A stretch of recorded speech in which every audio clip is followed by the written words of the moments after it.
రాష్ట్ర ప్రభుత్వం రైతులకు 2 లక్షల రుణాన్ని వెంటనే రాష్ట్ర ప్రభుత్వం రైతులకు 2 లక్షల రుణాన్ని వెంటనే రైతులకు వరి ధాన్యానికి 500 బోనస్ ను వెంటనే రైతులకు వరి ధాన్యానికి 2 లక్షల రుణ బోనస్ ను వెంటనే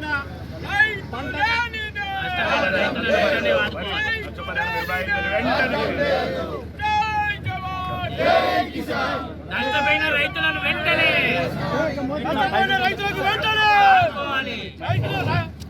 రైతులకు రుణమాఫీ 2 లక్షల రుణమాఫీని వెంటనే చేయాలని ఈ తెలంగాణ అధ్యక్షుడు ప్రకాశి ప్రతి ఒక్కరికి పేరు పేరున మన మీడియా మిత్రులందరికీ ప్రింట్ మీడియా ఎలక్ట్రానిక్ ప్రతి ఒక్కరికి పేరు పేరున ధన్యవాదాలు.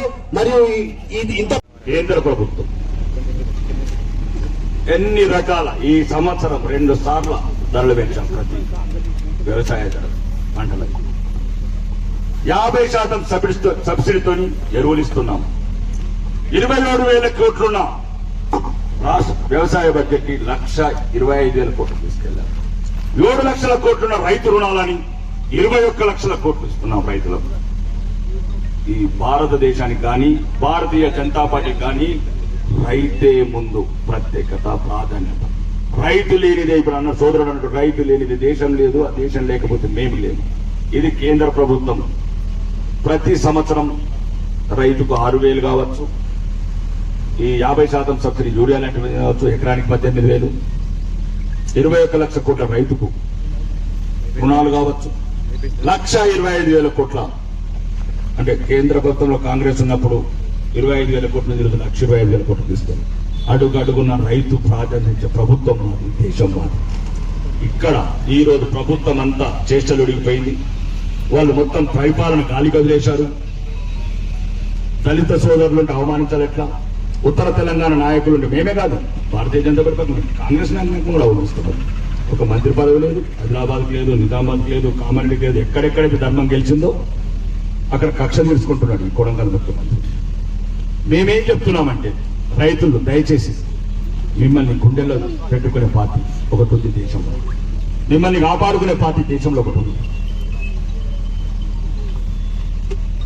ఒక్క మాట దానికి ఉదాహరణ 5 సంవత్సరాల సోదరుడు చెప్పినట్టు పసుపు బోర్డు ఈ రోజు రైతులు 10,000 సుమారు 15,000-16,000 నుంచి 20,000 తీసుకెళ్లిన ఘనత అది భారతీయ జనతా పార్టీ, ముఖ్యంగా సోదరుడు ధర్మపురి అరవింద్ గారి కృషి వల్ల.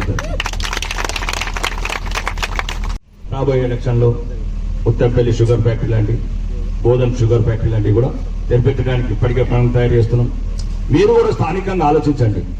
లేవనోని లేకపోతే కూర్చున్నోని, కళ్ళు మాగురైనోని, మోకాళ్ళ నొప్పులోని ఎన్నుకుంటారా, లేకపోతే చెప్పిన మాట వినవాళ్ళ ఒక డైనామిక్ లీడర్ ధర్మపురి అరవింద్ గారు ఎన్నుకొని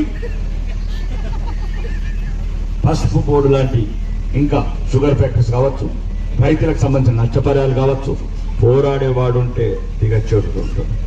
దయచేసి రాజకీయంగా ఎందుకు చెప్తున్నాంటే పోరాడేవాళ్ళు కావాలి.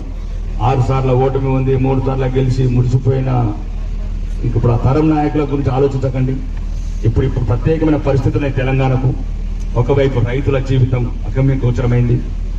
దాన్ని ఎట్టి పరిస్థితుల్లో కూడా మా సోదరుడు బండి సంజయ్ గారు చెప్పినట్లు అనుముల రేవంత్ రెడ్డి చాతకాని చవటలైన తెలంగాణ మంత్రులు తెలంగాణ రైతులని మొత్తం నడి రోడ్డు మీద పెట్టి వాళ్ళ బతుకులను అగమగోచరించిన మీ అందరూ చాత కాదని ఒక్క మాట చెప్పండి.